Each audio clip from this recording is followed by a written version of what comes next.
Hello students, बाल मंदिर के इस यूट्यूब चैनल में आपका स्वागत है। बच्चों, आज हम एक नए तरीके से वीडियो बनाने जा रहे हैं, ठीक है, जहाँ पर मेरे पास सारे नोट्स प्रॉपरली लिखे हुए हैं और मैं लैपटॉप की सहायता से वीडियो बनाने जा रहा हूँ, ठीक है। लैपटॉप और मेरे पास जो भी फैसिलिटी अवेलेबल है उसके अकॉर्डिंग, ठीक है। तो ये अपना चैप्टर फर्स्ट का लेक्चर नंबर 16 है, ठीक है। और आपको पता है कि लास्ट लेक्चर में हम लोगों ने बात की थी किसके बारे में, आपको पता है विद्युत क्षेत्र के बारे में, विद्युत क्षेत्र की तीव्रता के बारे में। मैं काफ़ी सारी बातें जो मैंने आपको क्वेश्चंस करवाए भी हैं यहाँ पे करवा चुका हूँ। जैसे मान लो हमने किया था अध्यारोपण का सिद्धांत, तो ये सब बातें मैं आपको करवा चुका हूँ। जैसे आपको आपके स्क्रीन के ऊपर दिख रही है, ठीक है जी, जैसे आपको दिख रहा है स्क्रीन के ऊपर। और अभी मैं बात करने वाला हूँ विद्युत क्षेत्र रेखाओं के बारे में, ठीक है ना। तो आज हम किसके बारे में डिस्कस करने वाले हैं? विद्युत क्षेत्र रेखाओं के बारे में हम लोग क्या करने वाले हैं, डिस्कस करने वाले हैं। देखो, इससे पहले मैं आपको कुछ चीज़ बताता हूँ। जैसे देखो, मैं आपको क्या बता रहा हूँ, आज का हमारा टॉपिक क्या है बच्चों? विद्युत क्षेत्र रेखाएं। टॉपिक क्या है अपना? विद्युत क्षेत्र रेखाएं। आज का जो हमारा टॉपिक है वो है विद्युत क्षेत्र रेखाएं, ठीक है। अब मैं इसके बारे में आपको शुरुआत करूं इससे पहले मैं आपको कुछ बताना चाहता हूँ। देखो, ये अपना टॉपिक है विद्युत क्षेत्र रेखा। आपको पता है जैसे कोई आवेश है, जैसे अगर मैं किसी आवेश की बात करूँ, जैसे अपने पास कोई प्लस चार्ज है, अगर मैं इसकी बात करूँ, थोड़ा सा टेढ़ा मेढ़ा बन रहा है, थोड़ा इसको समझना। तो आपको पता है कि आवेश अपने चारों ओर क्या बनाता है? एक फील्ड बनाता है। कोई भी आवेश होगा वो अपने चारों ओर क्या बनाएगा? क्षेत्र बनाएगा। इस क्षेत्र के अंदर अगर कोई दूसरा आवेश आता है, ये इसके ऊपर क्या करता है? बल लगाता है। इस क्षेत्र को हम लोग क्या कहते हैं? ये जैसे मैं आपको बता चुका हूँ, ये जो क्षेत्र है, इस क्षेत्र को हम लोग क्या कहते हैं? इसे हम लोग कहते हैं बच्चों विद्युत क्षेत्र। क्या कहते हैं इसको हम लोग? इसको हम लोग कहते हैं विद्युत क्षेत्र। अब जैसे कि आपको पता है विद्युत क्षेत्र क्या एक काल्पनिक चीज है, मात्र एक कल्पना है। मतलब कि आवेश के चारों ओर का क्षेत्र है। अब हमको दिख थोड़ी रहा है। अब मैं इसको कैसे बताऊं कि हमको ये दिख रहा है नहीं दिख रहा है, ये हमको पता नहीं चल रहा है। तो इसको समझने के लिए, ग्राफीय रूप से निरूपित करने के लिए विद्युत क्षेत्र रेखाओं का उपयोग किया जाता है। हमेशा ध्यान रखना कि विद्युत क्षेत्र का कैसा निरूपण करना है। विद्युत क्षेत्र का अगर आपको ग्राफीय निरूपण करना है, क्या करना है बच्चों? ग्राफीय निरूपण। उसके लिए हम लोग किसका उपयोग करते हैं? विद्युत क्षेत्र रेखाओं का क्या करते हैं? उपयोग करते हैं। अब मैं इसकी आपको परिभाषा वगैरह बताता हूँ। तो मेन चीज ध्यान रखना है, क्या ध्यान रखोगे? विद्युत क्षेत्र के ग्राफीय निरूपण के लिए, विद्युत क्षेत्र के ग्राफीय निरूपण के लिए विद्युत क्षेत्र रेखाओं का उपयोग किया जाता है। अभी समझते हैं इसको हम लोग, जो मेन चीज अपना उसकी बात करते हैं। देखो, किस विद्युत क्षेत्र रेखा एक ऐसा वक्र होती है जिसके किसी भी बिंदु पर खींची गई स्पर्श रेखा उस बिंदु पर विद्युत क्षेत्र की तीव्रता बताती है। देखो, विद्युत क्षेत्र रेखा एक ऐसा वक्र होती है जिसके किसी भी बिंदु पर खींची गई स्पर्श रेखा उस बिंदु पर विद्युत क्षेत्र की दिशा बताती है। ये उसकी मेन परिभाषा है बच्चों। ये मेन परिभाषा है जिसकी हम लोग बात कर रहे हैं कि विद्युत क्षेत्र में खींची गई एक ऐसी रेखा, वक्र, जिसके ऊपर अगर मैं कोई स्पर्श रेखा खींचूं, क्या खींचूं? स्पर्श रेखा खींचूं, तो वह उस बिंदु पर विद्युत क्षेत्र की दिशा को बताती है। अब इसको समझो कैसे हम बात करेंगे। देखो, इसमें इसको हम बात करते हैं। देखो, आगे मैं आपको बताता हूं, ठीक है। अब देखो, मैंने अभी आपको क्या बताया कि अगर हम बात करें, जैसे ये अपना प्लस आवेश है, ठीक है, इसके अराउंड क्या है? ये इसका विद्युत क्षेत्र है। ये ऐसा इसका क्या है बच्चों? विद्युत क्षेत्र है, ठीक है। अब विद्युत क्षेत्र, इस विद्युत क्षेत्र को समझने के लिए, ग्राफीय रूप से समझने के लिए हम विद्युत क्षेत्र रेखाओं का क्या करते हैं? उपयोग करते हैं, ठीक है। अब आप इस चीज को समझो कि जैसे समझो, यहां बता रहा हूं, ये अपने पास एक विद्युत क्षेत्र रेखा है। मान लो एक विद्युत क्षेत्र रेखा है, ये इसकी दिशा है। आपको पता है विद्युत क्षेत्र की दिशा क्या होती है? प्लस से लेके कहाँ होती है? माइनस होती है। अब क्या बोल रहा है कि इसके किसी भी बिंदु, मान लो ये इसका एक बिंदु है, मान लो ये इसका क्या है? एक बिंदु है, ये ग्रीन ले लीजिए, ये बिंदु है इसका। इसके किसी भी बिंदु पर अगर मैं स्पर्श रेखा खींचूं, इसको पतला कर देता हूं, ये कर देता हूँ, ठीक है। इसके किसी भी बिंदु पर अगर मैं क्या करूं, स्पर्श रेखा खींचूं, यह स्पर्श रेखा किसके बारे में बताएगी, उस बिंदु पर, इस किस बिंदु पर, इस पीले वाले बिंदु पर। ये जो मैंने हरे कलर की स्पर्श रेखा खींची है, ये हमको क्या बता रही है, विद्युत क्षेत्र की दिशा, कि इस बिंदु पर विद्युत क्षेत्र की दिशा ये होगी। मतलब विद्युत क्षेत्र, अगर मान लो हमारे पास जैसे रेखा है, ये एक विद्युत क्षेत्र रेखा है जिसकी स्टार्टिंग कहाँ से हो रही है, प्लस से, खत्म कहाँ हो रही है, माइनस पे। तो इसके किसी भी बिंदु पर खींची गई स्पर्श रेखा हमको क्या बता रही है, उस बिंदु पर विद्युत क्षेत्र की दिशा को क्या करती है, बताती है।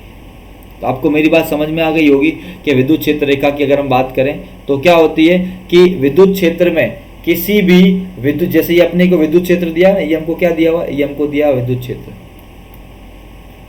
ये क्या दिया हमको, विद्युत क्षेत्र, जिसको हम कहते हैं इलेक्ट्रिक फील्ड। इसमें कोई मैंने लाइन खींच ली, ये लाइन खींची मैंने, मान लो एक तरह की ये स्पर्श रेखा है, ये विद्युत क्षेत्र रेखा, प्लस से माइनस जाती है, तीर हमेशा क्या बताएगा, दिशा बताएगा, देख लो, प्लस से माइनस। इसके किसी भी बिंदु पर खींची गई स्पर्श रेखा उस बिंदु पर विद्युत क्षेत्र की क्या बताती है, ये इस बिंदु पर क्या है, विद्युत क्षेत्र की दिशा है। ये बात आपको समझ में आ गई होगी, ठीक है। तो ये आपको ध्यान रखना है, इसके बारे में पता होना चाहिए। अब देखो आगे, आपको समझ में आया कि विद्युत क्षेत्र रेखा एक ऐसा वक्र होती है जिसके किसी भी बिंदु पर खींची गई स्पर्श रेखा उस बिंदु पर विद्युत क्षेत्र की दिशा को बताती है। इसके साथ आप क्या करना, मैं आपको एक अच्छा सा सूटेबल डायग्राम और अच्छे से बना के देता हूँ। एक और नया पेज लेके मैं और एक डायग्राम अच्छे से बनाता हूँ। जैसे मान लो इसके लिए मैं भी ब्लैक ये यूज़ किया, मैंने ब्लैक मार्कर। अब देखो ये हमने क्या ले ली, ये मैंने एक स्पर्श रेखा ले ली, ये एक विद्युत क्षेत्र रेखा है, ठीक है। और ये जो ये होता है, ये इसकी दिशा है। अब इसके किसी, जैसे मैं बात कर रहा हूँ इस बिंदु के बारे में, अब मैं ले रहा हूँ ब्लू मार्कर, ब्लू इंक ले रहा हूँ, ठीक है। अब इस पे मैंने क्या किया, एक स्पर्श रेखा खींची, क्या खींची, एक स्पर्श रेखा। तो ये इस बिंदु पर विद्युत क्षेत्र की दिशा है। मान लो ये बिंदु है 1, क्या है, 1 है, तो E1, और ये सदिश है। अगर मैं दूसरा कोई लेता हूँ, जैसे देखो ये मैंने ले लिया, यहाँ एक बिंदु ले लिया, ये बिंदु ले लिया 2, यहाँ मैंने एक सीधी रेखा खींच ली, थोड़ा सा सीधी रेखा, अब समझ आना इसको, और ये हो गया E2, ये भी कैसा हो गया, सदिश। तो एक डायग्राम ऐसा बना लेना। और विद्युत क्षेत्र रेखाओं के बारे में ये आपको पता होना चाहिए कि विद्युत क्षेत्र में खींची गई वह रेखा जिसके किसी भी बिंदु पर खींची गई स्पर्श रेखा उस बिंदु पर विद्युत क्षेत्र की दिशा बताती है। अब आगे देखो इसको,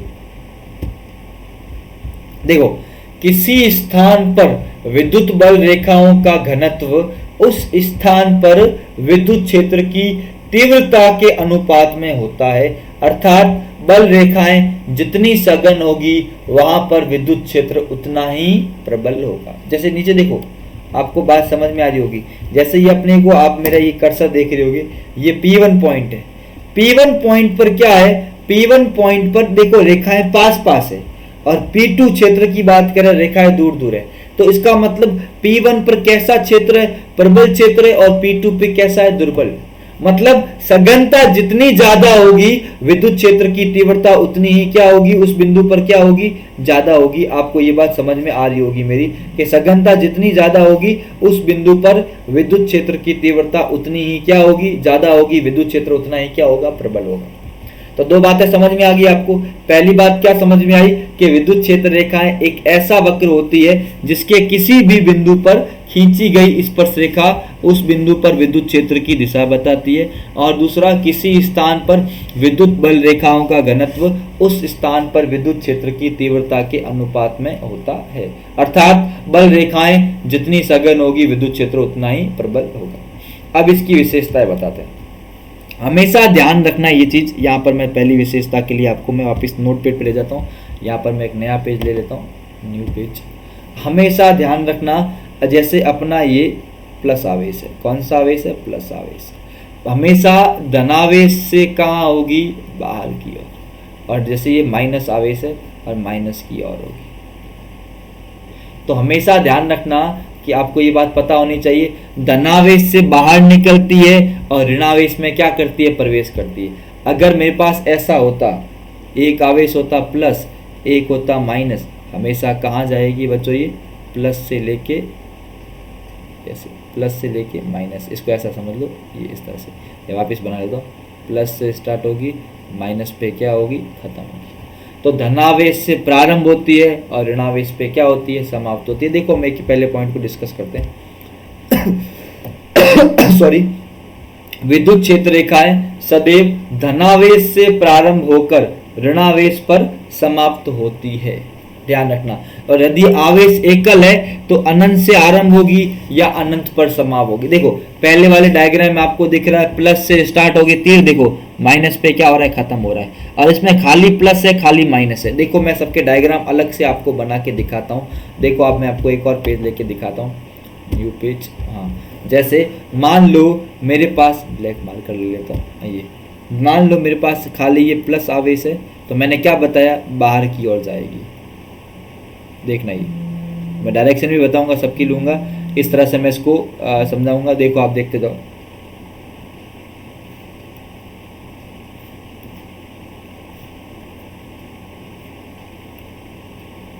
तो कहाँ जा रही है, बाहर की ओर जा रही है। और अगर मैं ऋणावेश की बात करूंगा तो अनंत से प्रारंभ होकर ऋणावेश पे क्या होगी, समाप्त होगी। देखो ये आपको मेरी बात समझ में आ रही होगी आई थिंक। थोड़ा सा मैं नया ट्राई कर रहा हूँ कि कुछ अच्छा आपके लिए इंटरेक्टिव लेके आऊँ, आपको नोट्स में भी दिक्कत ना हो, ठीक है ना। तो मैंने आपको क्या बताया,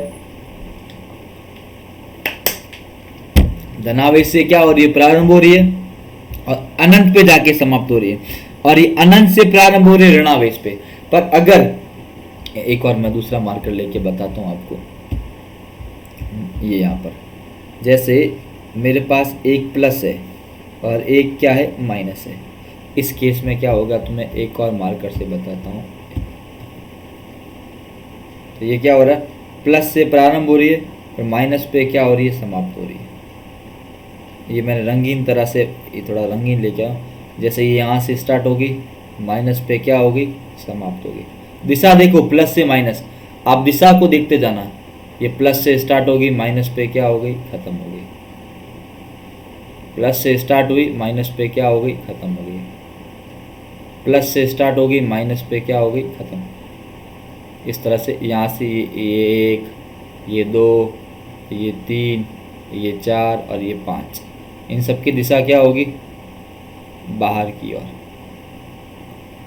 और माइनस में ये क्या करेगी, 1, 2, 3, 4 और ये 5, वापस क्या करी, इसमें दिशा क्या हो रही है, अंदर की ओर। आपको मेरी बात क्लियरली समझ में आ रही है। प्लस से प्रारंभ होके माइनस पे खत्म होती है, खाली से एकल आवेश हो तो प्लस से अनंत तक जाती है, और एकल ऋणावेश हो तो अनंत से माइनस तक आती है। अब देखो नेक्स्ट पॉइंट, दो विद्युत क्षेत्र रेखाएं कभी भी एक दूसरे को काटती नहीं है। यदि दो क्षेत्र रेखाएं काटेगी तो कटान बिंदु पर, ये आपको दिख रहा है, कटान बिंदु पर दो स्पर्श रेखाएं दो परिणामी विद्युत क्षेत्रों को व्यक्त करेगी, जो संभव नहीं। डायग्राम नीचे वाला आपको दिख रहा होगा। इस डायग्राम को मैं आपको और समझा देता हूँ। उस खाली वाले पेज पे देखो कैसे करेंगे, ये भी देखो। जैसे हमारे पास दो रेखाएं, एक तो ये वाली 1 और दूसरे के लिए ले लिया मैंने ये ब्लैक, ये दूसरा। अभी आप देखो इस बिंदु पर कट कर रहा है, इस बिंदु पर मैं इस वाले के लिए बनाऊं तो स्पर्श रेखा इस दिशा में है, इस रेखा के लिए। और अगर मैं दूसरे वाले की बात करूंगा तो इसके लिए स्पर्श रेखा इस दिशा में।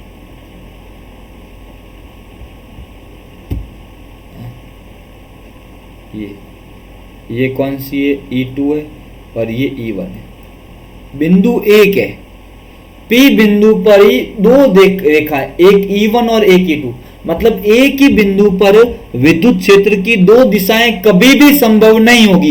विद्युत क्षेत्र की केवल एक ही दिशा होगी, इसलिए ये चीज पॉसिबल नहीं है। कभी भी दो क्षेत्र रेखाएं कभी भी एक दूसरे को काटती नहीं है। एक इधर जा रही है और दूसरी इधर जा रही है, ऐसा संभव नहीं है। देखो ना, इसके कारण ये ना, ये E1 है वो इस रेखा के कारण है, किसके कारण, इस वाले ब्लैक वाले कारण। और E2 है वो किसके कारण, रंगीन के कारण। एक ही बिंदु पर दो दिशाएं पॉसिबल नहीं है। तो आपको सेकंड पॉइंट भी समझ में आ गया होगा आई थिंक। अब देखो, अगर दो पॉजिटिव होगी रेखाएं तो वहां पर देखो ये दो धनावेश है, धनावेश वाली रेखाएं एक दूसरे को क्या कर रही है, प्रतिकर्षित कर रही है, ठीक है।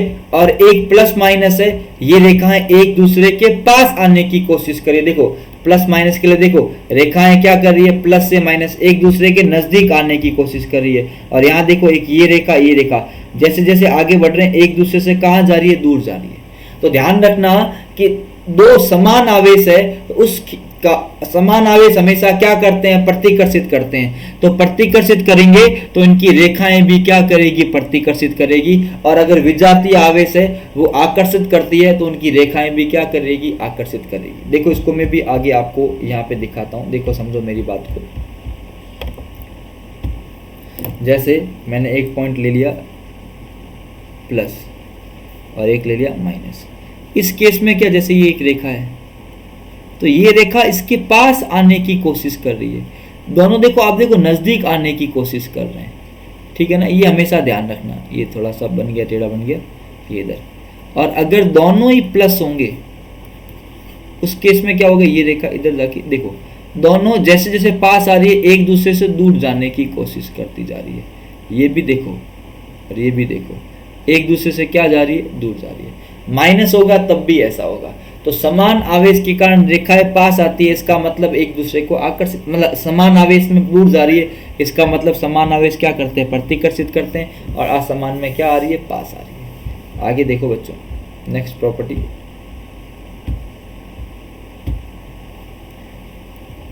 हमेशा ध्यान रखना विद्युत क्षेत्र रेखाएं चालक सतह के लंबवत होती है, चालक के अंदर क्षेत्र रेखाएं कभी भी विद्यमान नहीं होती। आप देखोगे इस पॉइंट को, इसकी हर एक पॉइंट पर विद्युत क्षेत्र रेखा क्या है बच्चों, लंबवत है। क्या है बच्चों, लंबवत है। और इसके अंदर विद्युत क्षेत्र क्या है, जीरो है। ऐसा क्यों होता है इसको देखो, यहां मैं आपको समझाता हूं।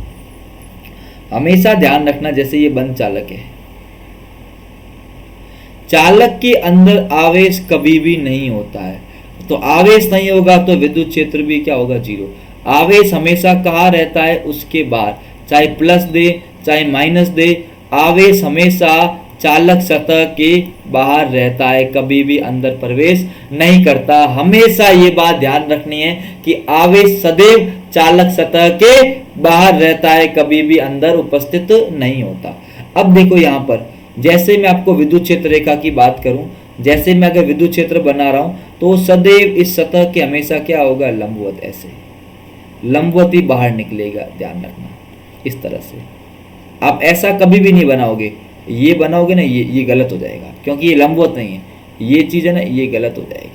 हमेशा सतह के क्या होता है, लंबवत। ध्यान रखना है, लंबवत, एकदम लंबवत। ध्यान रखना, सतह के क्या हो रहा है, लंबवत। कभी भी ऐसा नहीं कि ये इस तरह से, ऐसी कभी भी नहीं बनेगी। हमेशा सतह की ये वाली चीज भी क्या है, गलत है। हमेशा सतह के क्या होता है, लंबवत होता है, ध्यान रखना। अब हम आते हैं नेक्स्ट पॉइंट के ऊपर। नेक्स्ट पॉइंट, विद्युत क्षेत्र रेखाएं कभी भी बंद लूप नहीं बनाती। इसका मतलब क्या है, बंद लूप नहीं बनाती, इसका मतलब है, आपको देखो ये बताया ना मैंने, प्लस से स्टार्ट हुई, माइनस पे कहाँ हुई, खत्म हुई, तो बंद लूप कैसे बनाएगी।